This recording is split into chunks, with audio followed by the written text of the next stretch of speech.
We've drawn contour maps from a function. Now we're going to go the other way around. We have here a contour map, and we're going to use it to make a rough sketch of the graph of a function f. Here what we see is a series of what looks like maybe parabolas that work from kind of high up on the positive y-axis, and they go down to the negative y-axis here.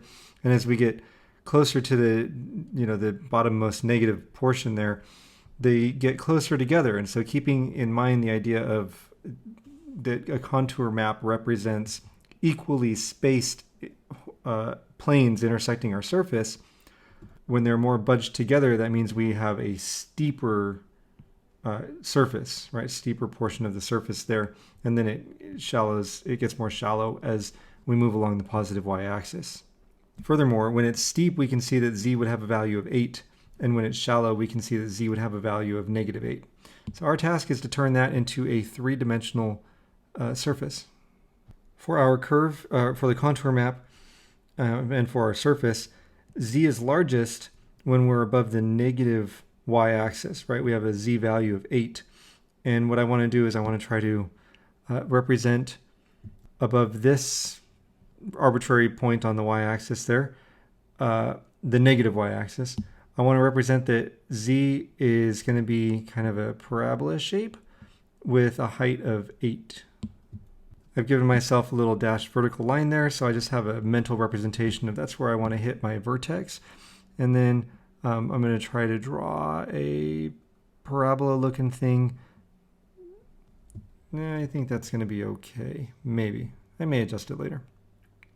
Then we need a series of these parabolas, but then as we approach this portion of the positive y-axis, right, and it looks like it's maybe 3 times as far on the y-axis as we started on the negative y-axis, our z value is -8.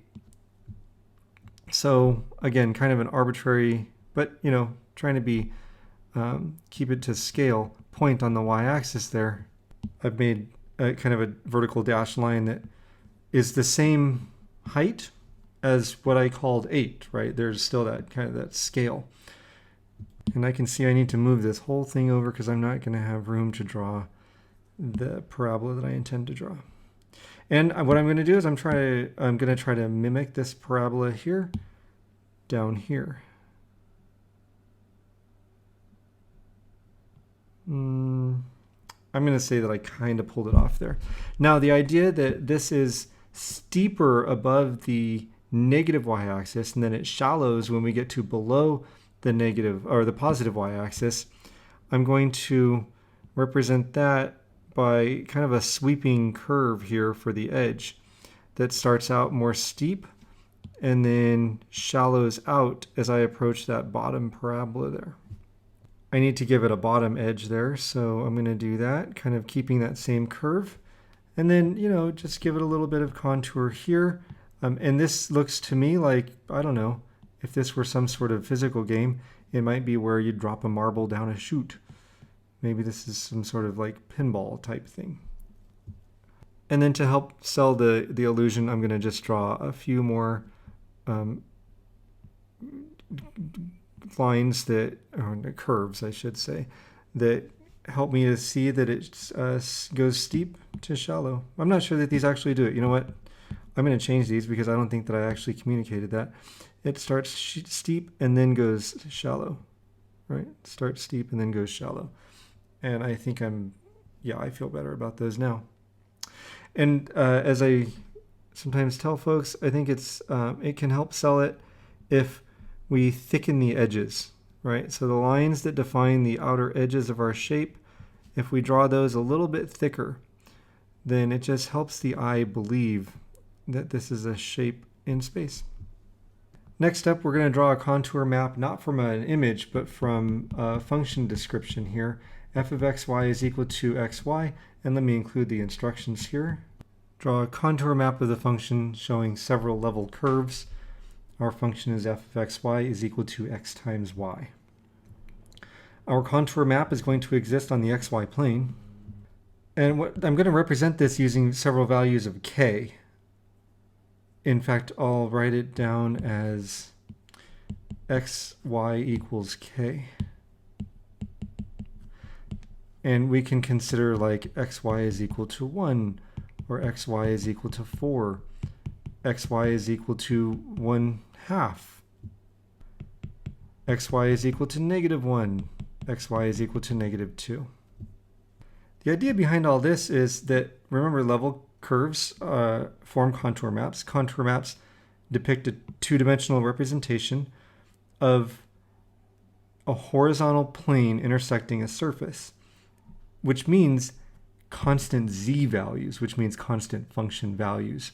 So that's why I'm looking at xy equals 1. That would be the plane z equals 1 intersecting our surface. Or xy equals 4, that's the plane z equals 4.